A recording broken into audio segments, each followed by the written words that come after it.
Kalpasan ti sa nga 12 aldaw panangilinged ti Professional Regulation Commission itinlagan ti individual ang nakaala iti umuna a pwesto iti March 2026 Physician Licensure Exam impablaakdan idi kalman daytoy. Nabigbig ti individual ani Dr. Erwin Ken Parchaso ang nagturpos iti Lyceum Northwestern University. Manipot iti Sagada Mountain Province kan Sablan Benguet dagiti dadakkel na. Impadakkel met ti probinsya ti Benguet kan Mountain Province ni Parchaso apaman ani pablak ti naganna.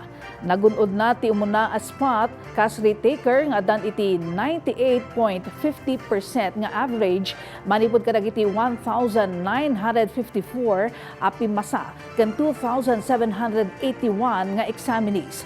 May palagip ani sekreto ti nagan ni Parchaso gaputa maatap nga unusual wenno nakaskas daw ti kangatol ti score na ngem kalpasan ti verifikasyon kumpirmado nga isu ti top scorer. Iti kauna nagundaway nagipablaak ti Professional Regulation Commission iti listaan nagiti pimasa iti Physician Licensure Exam nga dan iti name withheld iti April 8.